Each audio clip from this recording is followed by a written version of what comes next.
Imagine, a podcast series by Imagine Theatre. Hello again, how are you? Welcome to episode 14 of this series with me, Martin Ballard, with just a couple of months to go before the return of Panto for Christmas 2021. For more information, go to their website at www.imaginetheatre.co.uk.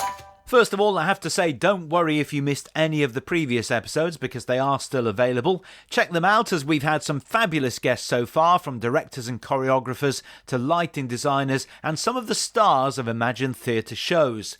Plus, there are many more to come because Imagine is one of the UK's biggest producers of pantomime and children's theatre. Now, in episode 13, I spoke to the director, Associate Professor of Acting at Staffordshire University and Artistic Director of the Mitchell Arts Centre in Stoke-on-Trent, Robert Marsden. This time, my guest is the stage and television actor, Imagine's resident dame at the Royal Spa Centre in Leamington Spa, and you may also know him as his drag alter ego, Mary Mac. It is JP McCue. How are you, JP? I'm really good, thank you. Martin, how are you? I'm good. It's been a really strange 18 months or so, I have to say, but we'll talk about that in a moment's time. You're not the first Scot to appear on this podcast series, I have to say. Tell us about where you're from, your sort of early years, and how you got into theatre in the first place. Yeah, there's been a roll of Scottish people on recently. It's lovely to hear the accent. I'm from Glasgow originally, although no longer have a Glaswegian accent, as a lot of people continually tell me. But I think that's from living in London for a long time. And I was very lucky as a kid to go to stage school outside of my academic school from about the age of 7, and I studied at stage school at the Glasgow Academy of Musical Theatre Arts for about 10 years, really, from the age of 7 till 17, and got to experience an incredible amount of theatre and television at a very young age, which I think is, training's an incredible thing, and you learn so much in your studies, but obviously working as a child, I think, really set me up for kind of being able to do so much more later in life. So I'm really grateful for the life I had at stage school, but I had a really great childhood as well. I'm one of 5 kids. I'm the middle child, surprise, surprise. And yeah, my family are still and have always been really supportive of me. There was never kind of any mention, as other actors say, of getting a real job. And even at school, teachers, I think, could just see that, I wasn't terrible academically. I was fine, I was class clown, etc., etc. But I still worked and I was smart enough. But I think everyone could see that I was kind of destined to do something in some form of entertainment. So I was never discouraged or anything like that as a kid, which I think is so important. And I think nowadays, thankfully, it's not a thing you hear much anymore of people being told that acting or any sort of job in the arts isn't a viable, even though the government for a while over the last 18 months has been telling us it isn't.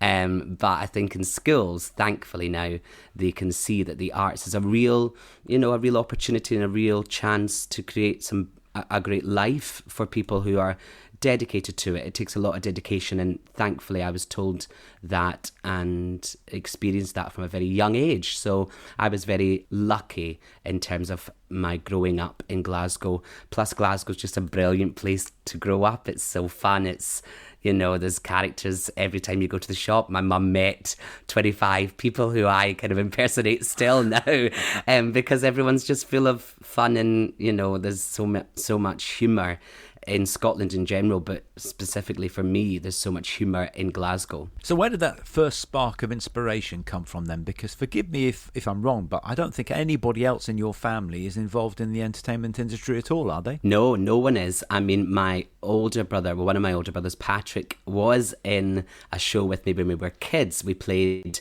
young Don and young Cosmo in a production of Singing in the Rain, which was probably one of my first real theatre experiences, and we only got the job because we could both do a cartwheel. I mean, he could do it better than I can. I don't know so much nowadays. I do a lovely cartwheel now. But yeah, that was kind of his only... And then he dabbled for a second and thought he wanted to come to stage school with me, but very quickly realised he didn't, have that For some people, it's a hobby, and that's great. And, you meet some brilliant people who just want to do it as an extra. But I think he could see that, he wasn't as dedicated as you probably had to be.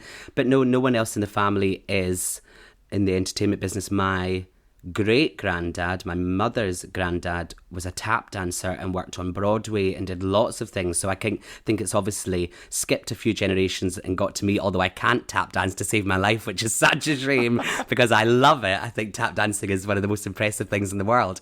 But I don't know where the spark came from. I think I was lucky. At primary school, my head teacher was a part of a really great amateur dramatics company in Glasgow, and we did some fantastic school shows, with lots of not your typical kind of gym hall show, proper sets and costumes and everything. So I think I was brought into it very early on, and I had a great primary 3 teacher, Mrs. Sweeney, who played the piano beautifully, and she really encouraged me to sing.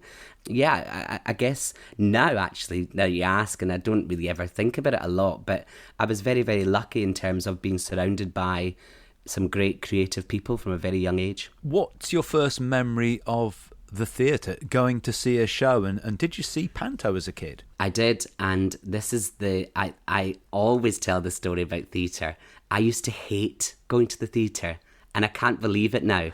I used to be absolutely terrified. I remember going as a really young kid to see The Jungle Book at the Citizens Theatre in Glasgow, which is a stunning theatre, and I was very young. I must have been maybe 4 or 5. And I remember it being a really elaborate production.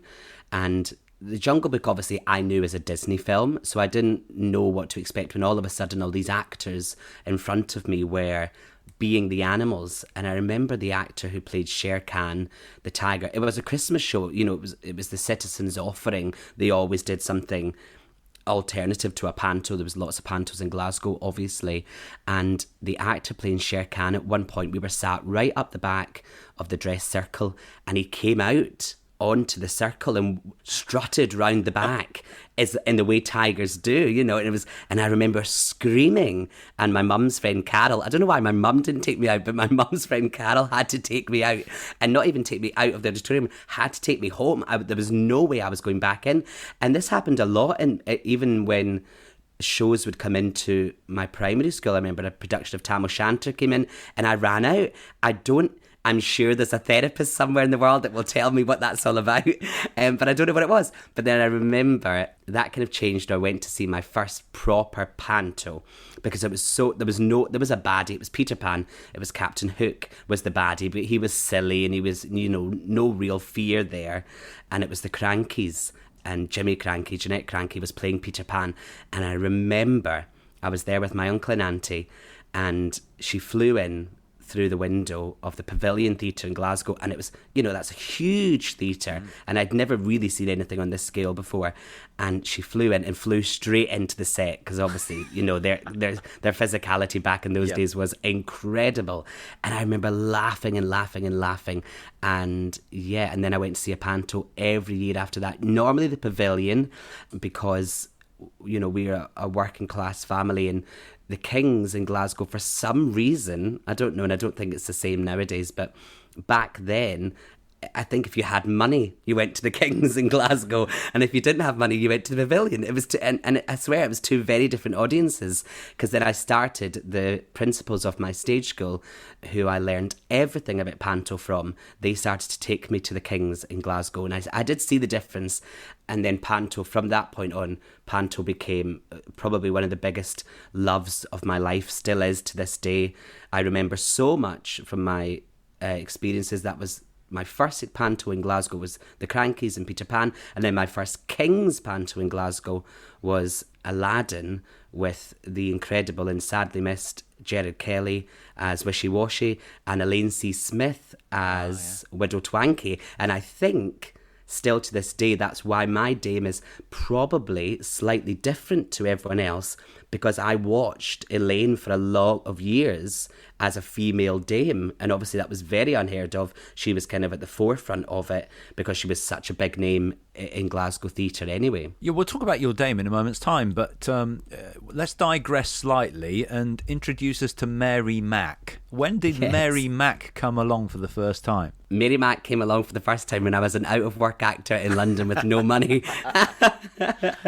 Yeah, I was working, I'd just finished a show, I can't remember what show it was, and then I was auditioning for lots of things and getting to finals and but just never getting the jobs. I'd been lucky straight out of college to work a lot, and then it just hit this wall, and a casting director who had put me in other things and really, really supportive said, JP, I just think you've hit this kind of moment in your career where I was about 19, I think, and at 19 I looked 12 but sounded 36.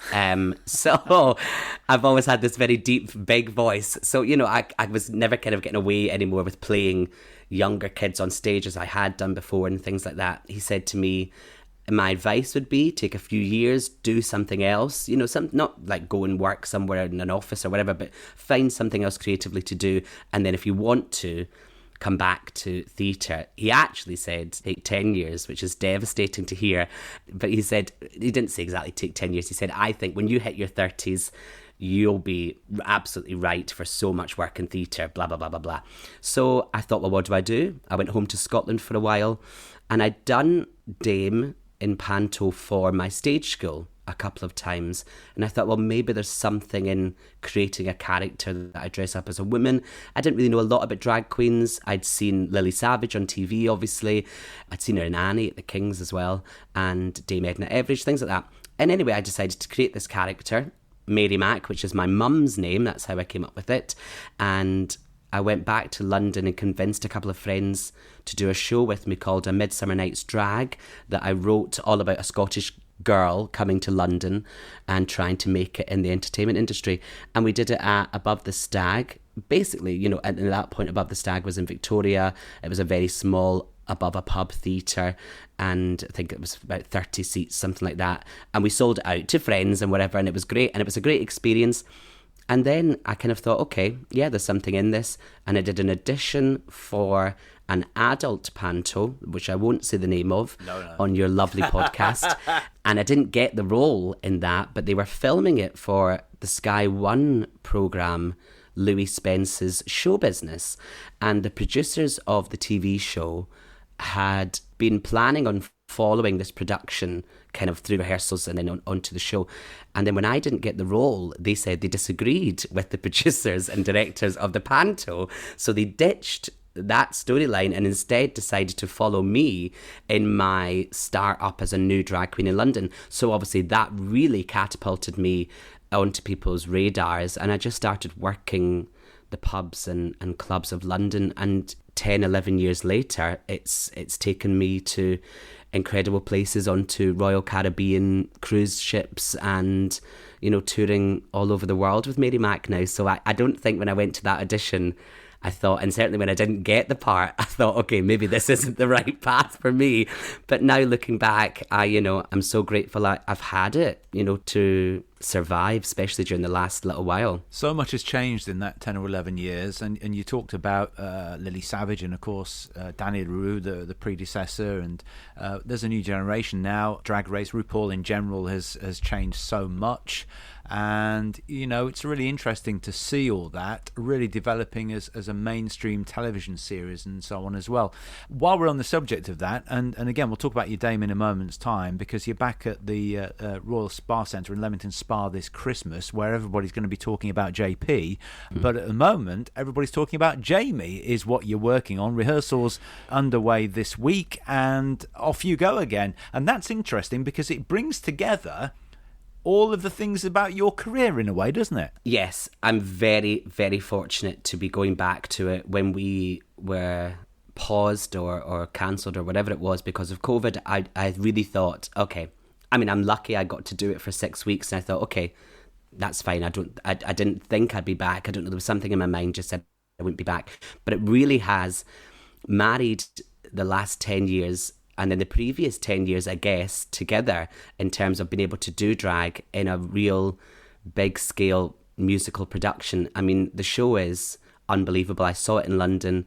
I've seen it in London millions of times before I was even asked to be a part of it. And it's a real love letter to drag. It's a real love letter to the relationship between sons and their mothers. So, you know, the story itself, I mean, I when we rehearsed it before we went out on tour, I mean, I think the rest of the cast thought I'd won a competition or something. I was crying every day. I was so emotional. But the story really speaks to me. You know, it's about a boy who wants to be a drag queen. And obviously, I'd never intended on being a drag queen, but I wanted to be a performer. And the relationship he has with his mother, and I have the best relationship with my mum. And so, you know, and of course, as many performers do. And it's a brilliant show. The script's so funny. The music is just incredible. And I'm so lucky to work with the cast who are stupidly talented. I mean, when I went back into like real theatre world, I really had to step my game up, because obviously out in the drag world, I get to do what I want and sing what I want and say what I want to a certain extent. But I thought, oh my goodness, okay, yeah, now I have to start, even in panto, because I write it with Jan, I have a certain amount of control. But on this job, I have to stand in the right space, say the right lines, you know, sing the right harmonies. It was a real wake-up call again, but really brought back my love of theatre, which really has never been away. But it is wonderful to be back out, and I can't wait. I'm so fortunate that we're going back on the road with it, and I'm so excited for everyone to see the show. As you say, Janice Dunn, who was a previous guest on the podcast series, and you write the panto at Leamington Spa, and a lot of people who are listening to this might think, well, you know, Mary Mac, Damien Panto, they must be the same thing, but of course they're not. Tell us a bit about your Dame. No, they're not. I mean, there is a real essence of Mary Mac there underneath it all, but really we had a really quick discussion with Imagine at one point about whether we would start billing me as Mary Mac on the posters. You know, as my popularity as a drag queen grew, it's, you know, a possibility that it's a marketing thing and blah blah blah. But I said we actually all came to the decision that no, it's a very different separate thing. It's JP as Dame Dolly, and actually now Dame Dolly is the marketing thing for Leamington, and of course Sean, who's incredible, who plays comic every year with me as well. But my Dame is a real amalgamation of a million different women that I've met in my life, and I think it is women.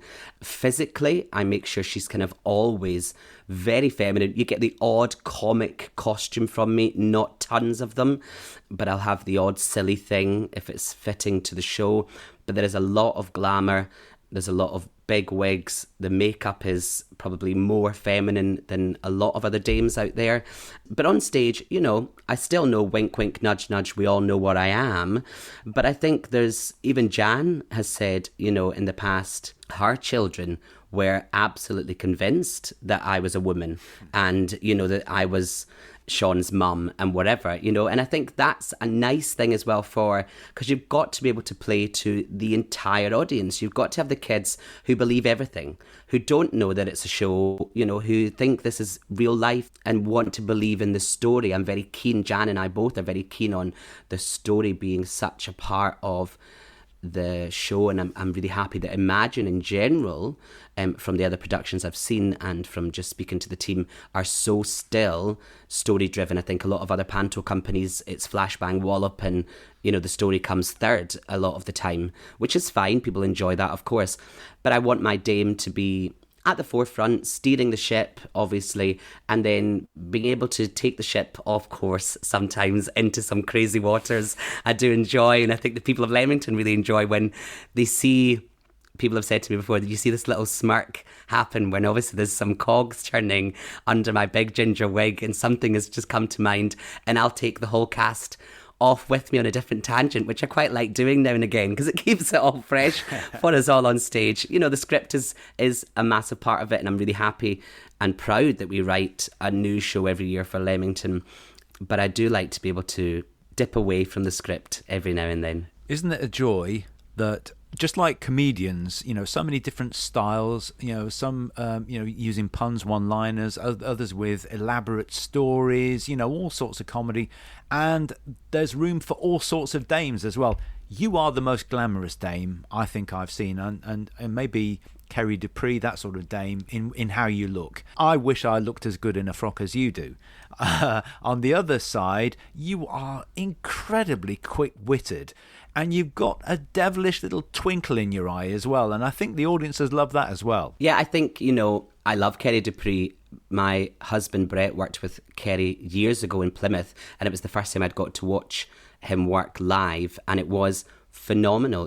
His costumes are out of this world, very funny, and it was with Joe Pasquale, and the two of them had a great rapport together. It was a very, very great panto, actually, and I love the glamorous side of it as well, but I'm also not scared to have a laugh, be silly. Sean and I now take it in turns to be the end of the slosh scene. Normally it's always the comic who ends up completely covered. I don't mind getting it now, as long as the lashes stay on.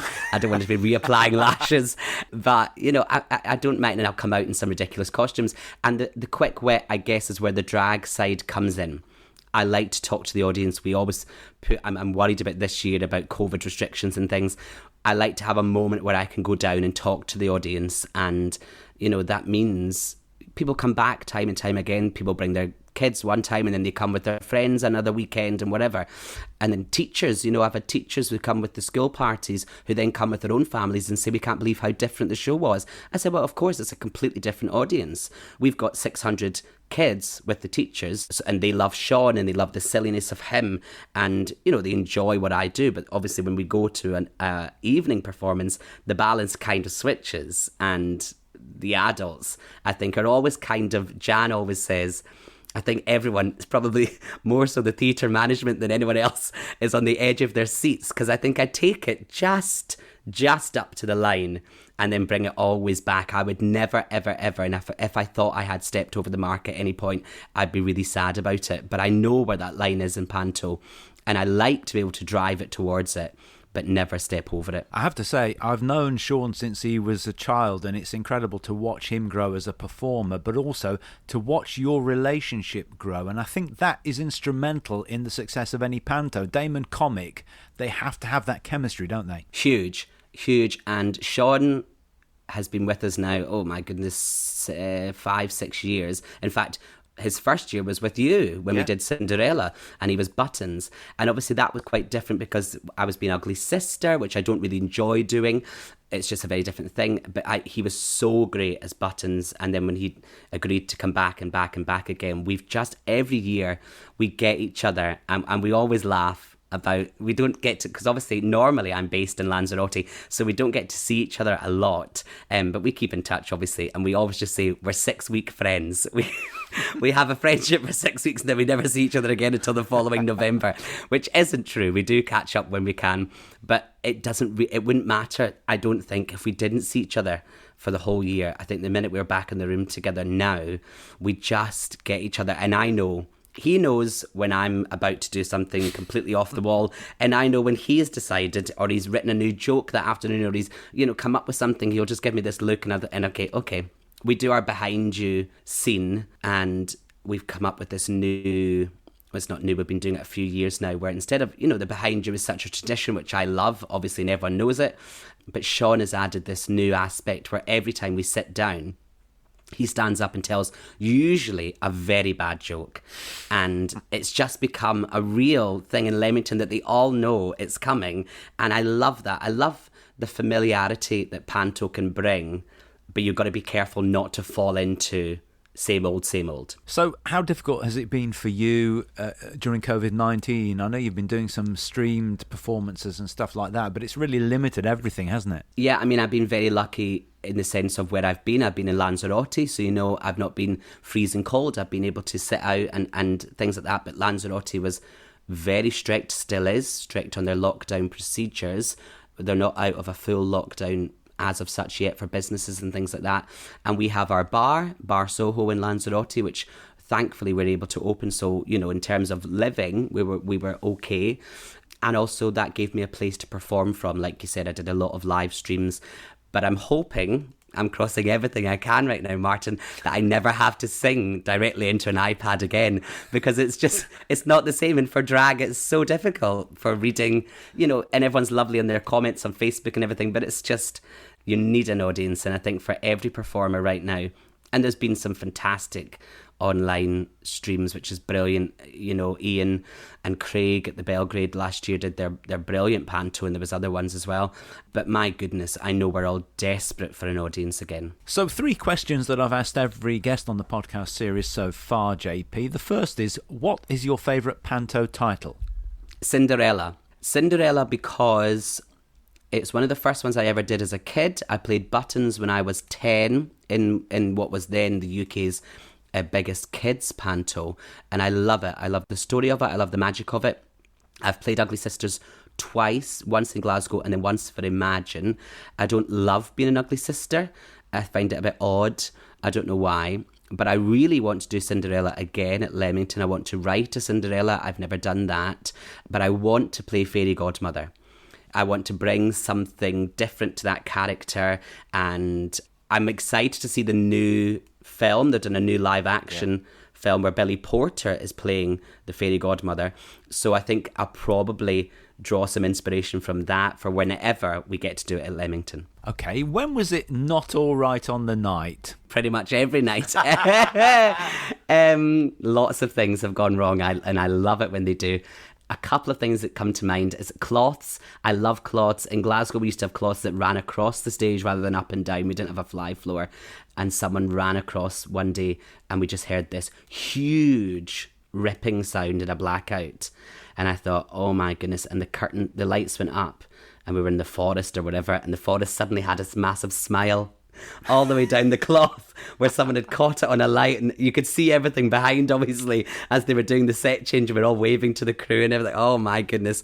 And then in Glasgow one year, I was playing I don't know what in Babes in the Wood, and the comic anyway, and in one of the songs I fell off the side of the stage into the pit. The band were on one side of the stage and there was an empty pit on the other side of the stage, but I was meant to fall off the stage in this song. So I fell onto a big crash mat and then popped up from under the stage, and it got big laughs every night. Brilliant.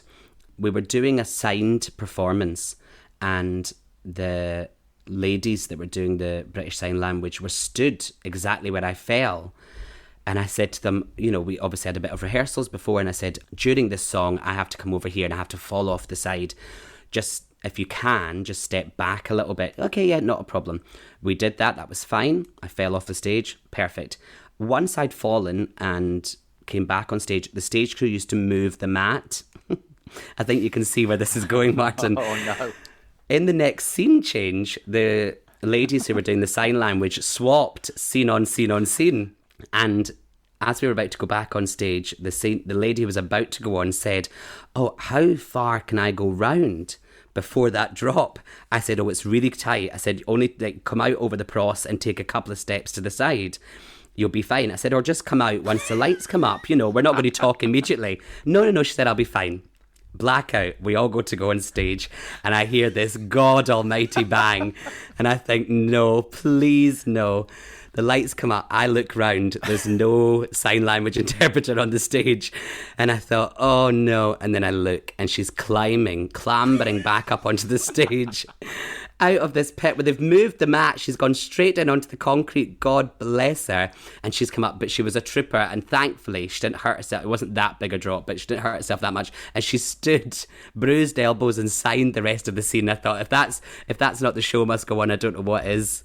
Do you know, I'm sure she secretly thought, why should he get all the laughs? Probably, yes. Stealing the show. We've talked about going to see shows as a child and the work that you've done in Panto over the years, many years at Leamington Spa now. But why is Panto so special for you, JP? Panto is so special for me because you can create theatre for everybody.